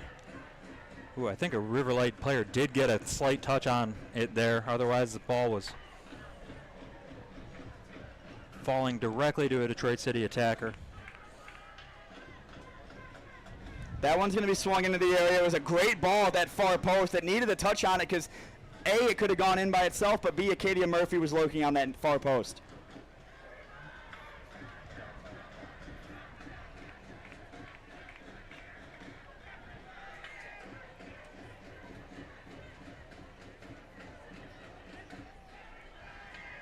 Can see some more substitutes for Detroit City warming up down in that corner. May see some more fresh legs brought on in the near future.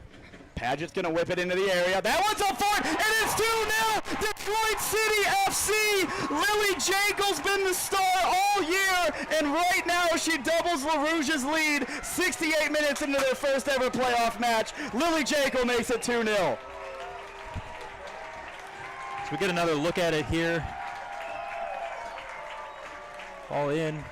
What a header that is. And she did well. What a header.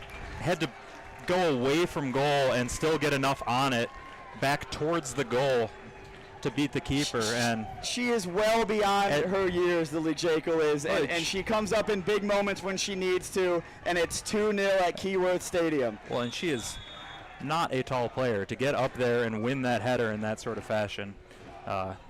Really wonderful play. And now Detroit City FC. There was moments where Riverlight could have equalized. There was times where the Detroit City FC back line could have stood down. They did their job. They kept Riverlight out thanks to a few great saves by Shriver. And now it's 2-0 with 22 minutes left to play at Keyworth Stadium.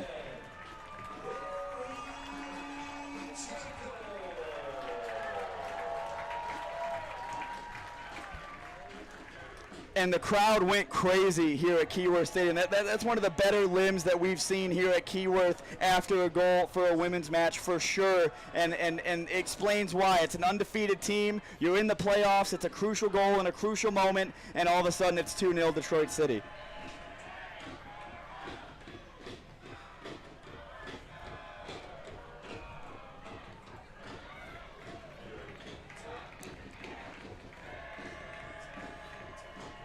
Oh, that's great to see right there. Of course, we see Detroit City FC USL Championship coach Danny Dicchio, sporting director Trevor James, Ben Morris and Alex Villanueva down there in the suite taking in tonight's playoff game ahead of tomorrow's USL Championship clash. So great to see the family atmosphere that Detroit City FC is able to foster, having those guys come out on a Friday night before match day to come out and support the women's squad. That's really great to see.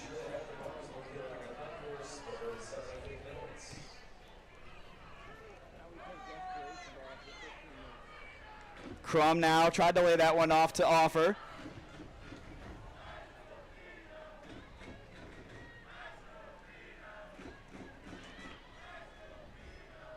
Paget gets up for it.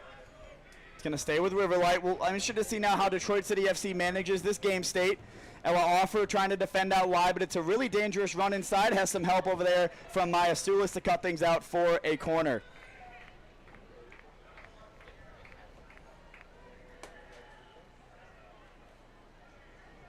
Really a physical battle brewing on that near side. It's Catella and Offer that have been going at it as of late.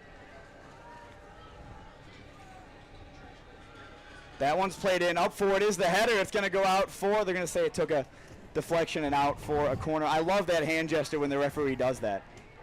It's like 2 hits and then pointing to the corner. It's like money. Oh. And that ball, I mean, that was like a ghost was pushing that ball, the way it was moving, but there was no one in frame. That was a little bit spooky here at Keyworth Stadium.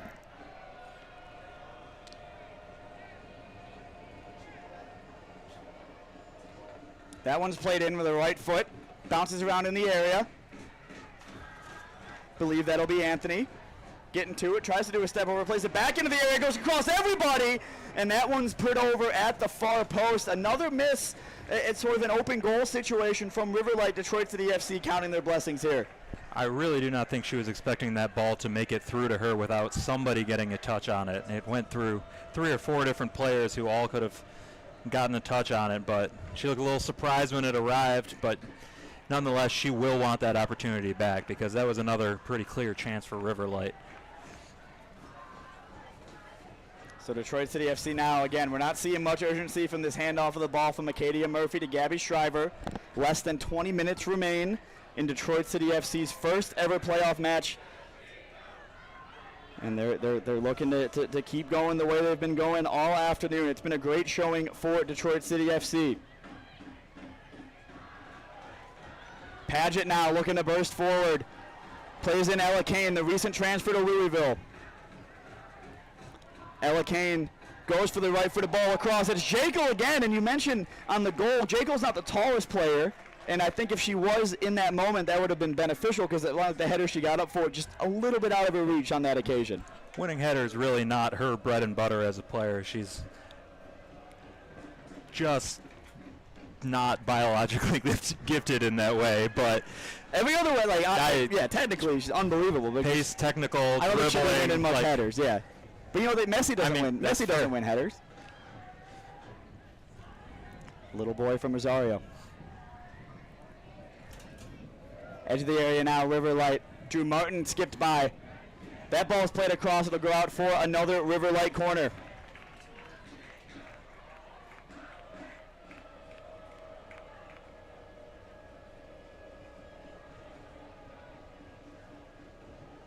That one's played in another right-footed corner from Riverlight. This one comes up. Murphy's onto it.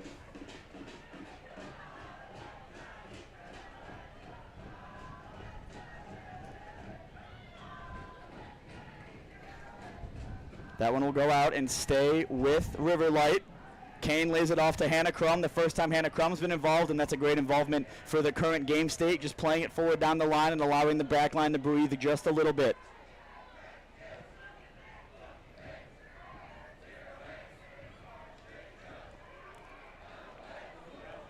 Going to stay with Riverlight, who have been asking all the questions as of late since Detroit City FC's goal.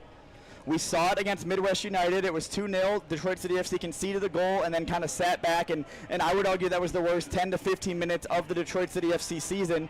So in some way, I'm hopeful they continue doing what's been working for them so far today and don't resort to playing out of the playing the ball amongst the back line and slowing things down. Detroit City FC is very good when pushing the issue.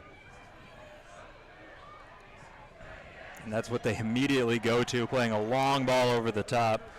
And Paget's just been 1 or 2 touches away from being through on goal so far tonight, and another instance of it again right there.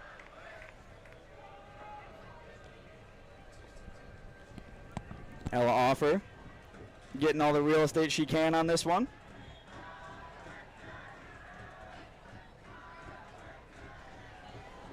Sub coming in for Riverlight. Try and figure out who that is. 2 subs coming in for Riverlight. We have Brooke Miller entering the match, number 12, for Keegan Schmeiser. And we have number 14, Alexandra Teta. So another, shake of the dice. It really has to be, because it's 2-0. There's 15 minutes left, and what could be your entire season hangs in the balance, in the final minutes of the match here at Keyworth Stadium, unless they can figure something out. It does look like Teta has not entered the match yet. A little bit of confusion between the center referee and the fourth official about whether she was coming on the field yet. I did see 26 go up on the board as the sub out, so that will be Shay Doherty, who will exit, I believe, but they may have to wait one play for that substitution to actually take place. So Crum now is going to lay it off to Offer. Offer top of the box, going to play a ball in. It was a floater in.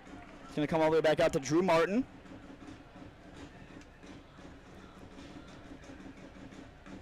That one played inside. Martin's going to play it forward with the right foot. Goes over everybody and into the hands of Bethel. Or Braun, excuse me. Blythe Braun. It's a cool name.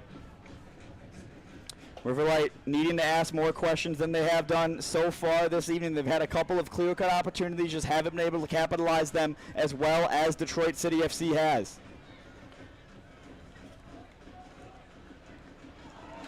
Detroit City FC wins it back though. Ella Kane running into some space. Ella Kane lays it off to Emily Paget at the top of the area. Emily Paget goes for it. It's in the back of the net. Emily Paget scores from outside of the box to make it 3-0 Detroit City FC with only 14 minutes remaining in the conference semifinal. Well, that's arguably the best goal of the match from way outside. Struck well, up in the corner. Not much the goalkeeper can do about that. She does get a slight touch on it, but struck too well. And Emily Paget, I said earlier, I think she's been the unsung hero of this Detroit City FC team. And the thing about unsung heroes is they always have a chance to prove themselves as the hero, and she's done just that so far here tonight. It's 3-0, and in a lot of ways, that could be the game. You don't want to say it yet, and no, hey, no one's saying it yet. There's still 13 minutes left on the board, but Detroit City FC looking really good right now. Now a substitution that we discussed right before that goal, we said would take place after one play, is going to happen now. That is Alexandra Teta in for Shay Doherty.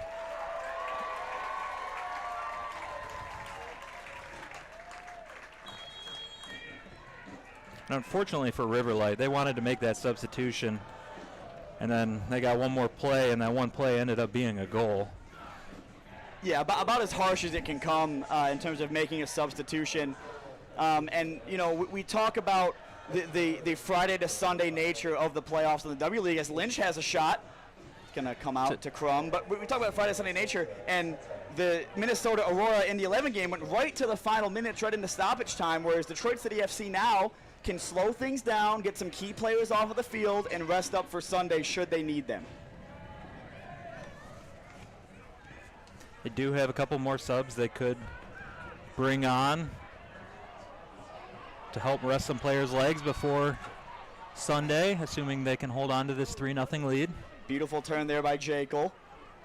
Eventually has it cleared away, but it's going to stay with Riverlight, who have to get the ball moving forward if they want to stay in this match and stay in these playoffs. Riverlight now pushing forward. One back well by Murphy. Katia Murphy's been immense for Detroit City FC tonight and this season. Puts it between the legs, goes to ground. Referee's going to give the foul, and Detroit City FC might be a little concerned at the time Murphy's taken to get up here.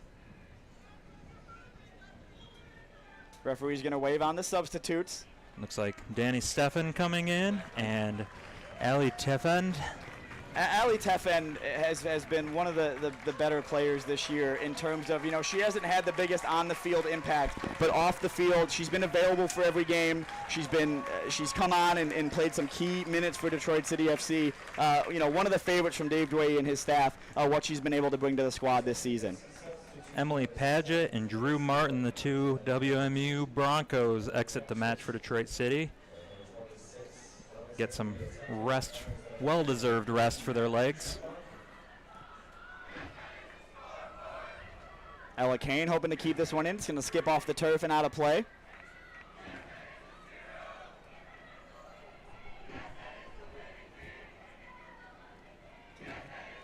So Detroit City FC 3-0 up, 10 minutes remaining in today's USL W League Central Conference semifinal. Both squads playing for a spot in Sunday's conference final to send themselves to the national semi. Hannah Crum gets on the end of this one. Plays it back to Childers, who's been quietly excellent for Detroit City FC this evening.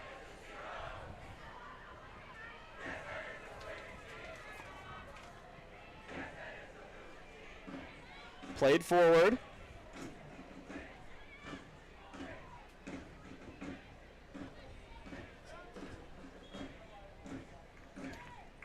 Good job there by Kane to try to keep it, but at least put the pressure on. We'll see 2 subs for Riverlight.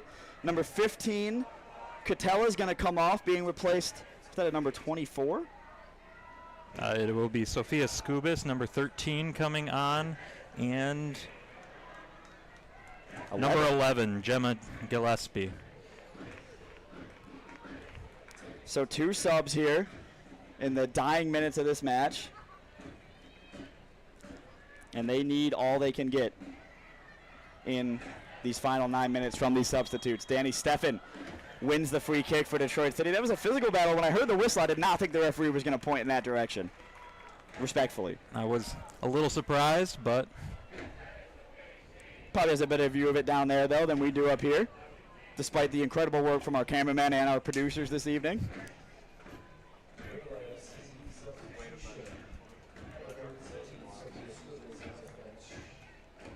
A deep free kick here from Hannah Crum, played in with the left foot, goes over everybody and into the hands of Braun, who's urging her team forward. This Detroit City FC backline has been one of the best in the country this year. 7 clean sheets in the regular season. As of now, en route for another one, but to say that in the sense that they don't give up goals easily. As I say that, and Tefen's going to have some defending to do, but a great job to poke it beyond and out for a Riverlight throw-in. just caught a glimpse of that last replay we were talking about. Even after seeing the replay, I am surprised that the referee pointed in Detroit City's favor.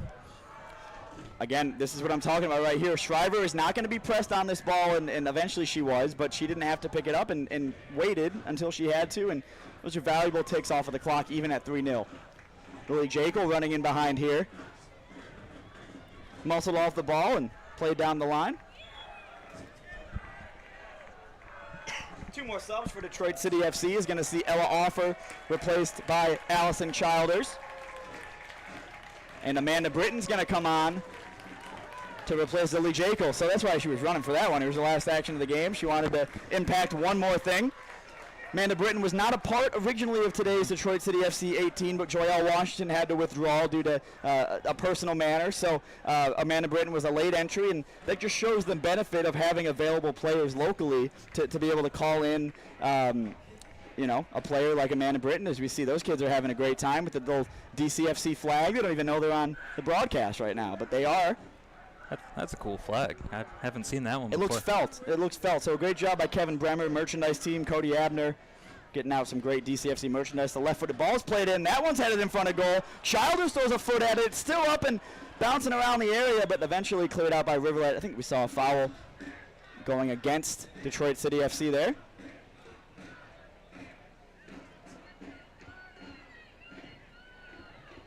So it'll be out. And it'll be it'll be a free kick, but it'll be a goal kick in the sense that it is taken by the goalkeeper. It'll be Braun. The wind is doing us. We had papers up here, folks. So let's pull back the curtain. We had papers up here, and the wind is. Okay, I thought we had a fan on in front of it. I was like, that's silly on our part, but. No, natural breeze. Sean Gogan laughed because the paper, right after we ended that conversation, just flew right back into my laptop as I'm looking to get a tweet out. Riverlight now, 5 minutes plus stoppage time to turn this one around. They drove up today. They might be driving back tonight, back to Aurora, Illinois, about 4.5, 5 hours, so perhaps might stay the night and get on the road in the morning. If they're not able to come back from a 3-0 deficit here with 5 minutes plus stoppage time remaining.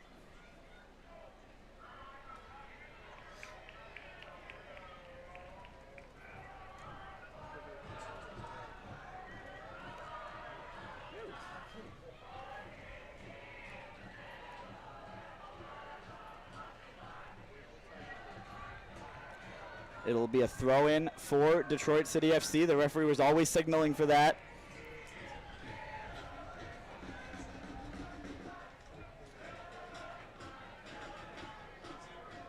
That one's played forward.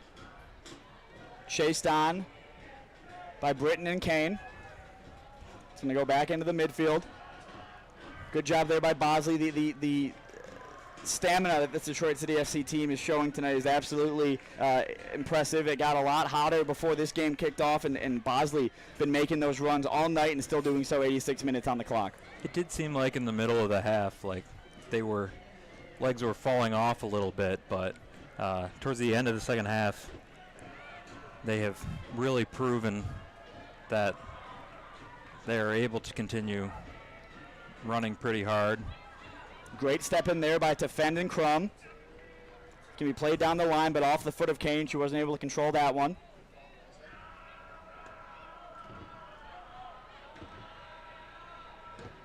Hannah Crum sees that one blocked out. Kicked forward there.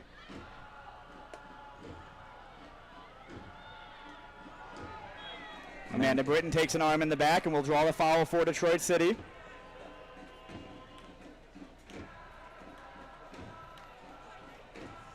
It was a good job by Stefan to lay it off to Bosley, who then played it to Britton, and then Britton just takes a forearm to the back and goes down, but also happy to draw the foul. Just a bit of frustration there on Riverlight's part. The way the game is going for them. And you can see why. I don't think this is a game that screams a 3-0 scoreline for Detroit City. I think they've been the better team, but I think Riverlight, they've shown well for themselves, all things considered. 3-0 does feel, from Riverlight's perspective, I'm sure it seems harsh. They have had their opportunities in this game, and it has taken a couple of pretty brilliant finishes from Detroit to get to that 3-0 scoreline. But it's certainly not an undeserved lead for Detroit City.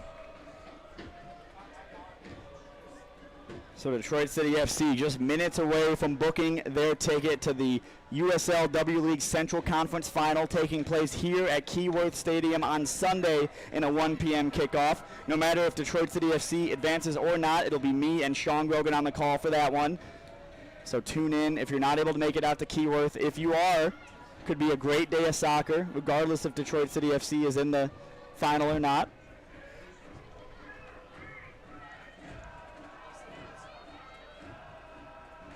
Played back to the center backs. Riverlight just having to send bodies forward here. You kind of wonder if maybe they're at a point of resignation, just they feel like it could be too high of a scoreline to overcome with how much time's left in the match. It's a tricky place to be in, I imagine, for them.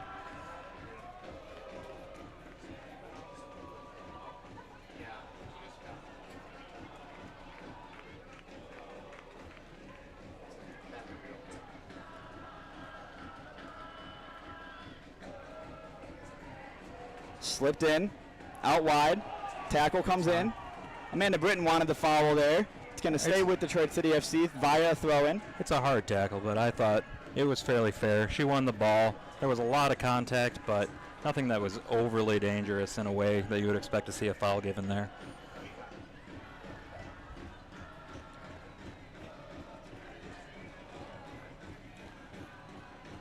We get another look at that tackle. Yeah, I mean, yeah, that's physical soccer, but you're playing in the playoffs. Yeah, not mad about that no call right there.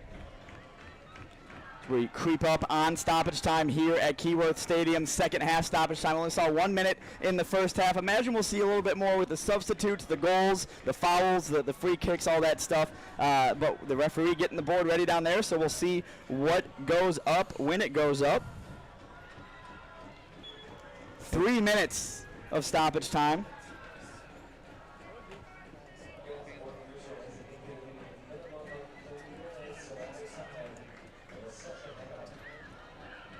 Stefan now on the turn, plays it back, plays it forward. It's going to be Ella Kane that's going to get on the end of this one. And she's going to go all the way into one of the suites. I think she wants to. We sell those suites. That's cityfc.com/tickets. You can get yourself one of those suites. Ella Kane tried to get one for free right there.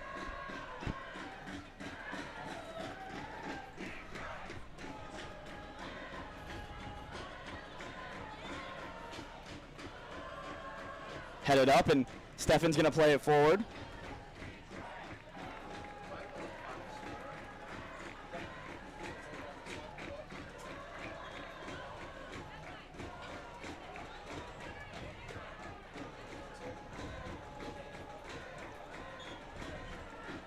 It's going to be a throw in, try to get a couple extra yards right there. And I think the crowd, the players on the field, and us up here, I think we realize what the way this game's going to end. It was an incredible performance throughout all 90 minutes from Detroit City FC. A perfect accoutrement to a wonderful season for the Rouge this year. And they have another game to play on Sunday at home in front of what should be a great crowd.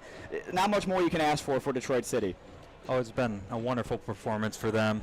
They found a lot of success going direct, but I really wanted to highlight the work that the subs did when they came in. There were some nervy moments there where it sort of felt like River Light had a way back into this game, and then Detroit started subbing players on and really shored up the defense, found a couple more opportunities, and put this game to rest.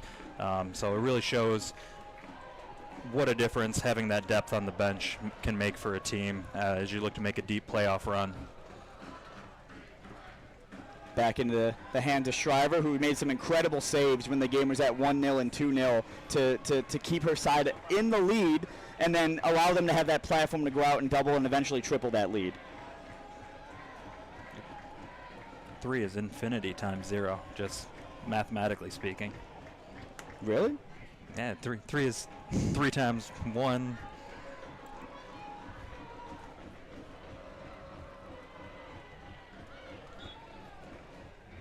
Referee, there can't be much time left in it now.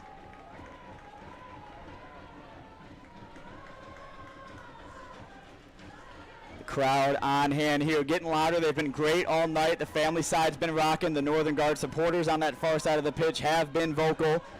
And they've pushed this team on into a 3-0 scoreline with just seconds remaining in the Central Conference semifinal. Ball's bouncing around off the turf. Danny Stefan takes a step inside.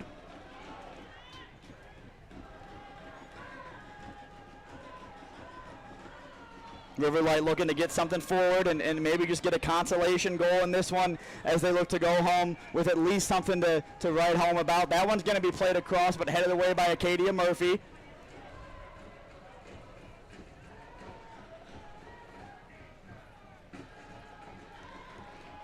Referee's going to call for the corner kick. Just seconds remaining in this one. Played short by River Light, top of the area. The left-footed ball almost came in there from Lynch. Eventually the shot's going to come in, takes a deflection. Shriver gets down to it. She might have been fouled in that sequence, but nonetheless it's staying out. Shriver might stay down on this occasion. Not what Detroit City FC wants to see here in stoppage time. Lynch once again creates the space for a shot, and Shriver was down to her left. And that'll do it at Keyworth Stadium. Detroit City FC stands up to the big moment, stands tall, and defeats River Light 3-0 to advance to Sunday's Central Conference Final. Sean, that was incredible. There was a great performance from Detroit City FC. They answered the big moment with a huge result, a huge performance. What did you like out of them? Well, I think that's probably the biggest game that this women's program has played in its short history. First playoff game. They really rose to the occasion and set themselves up for the next round of playoffs, which is now, again, the consensus most important game they have ever played. So yeah, there's been a lot of those. There's the Midwest United game late in the season. It was this one, the semifinal today, and then, of course, setting up for the final on Sunday. They'll know their opponent in Indy 11, who, of course, defeated Minnesota Aurora earlier in the day, and now Detroit City FC set up for what could be an incredibly memorable Sunday afternoon at Keyworth Stadium. Thank you guys so much for joining us on the Detroit City FC YouTube channel, on CBSDetroit.com, as well as Sports Engine Play. Detroit City FC's season keeps rolling on. We'll be here on Sunday, 1 p.m. Same place as you saw this one. Join us. I've been Jarrett Mackey alongside Sean Grogan. Thank you guys so much for tuning in. We'll see you on Sunday.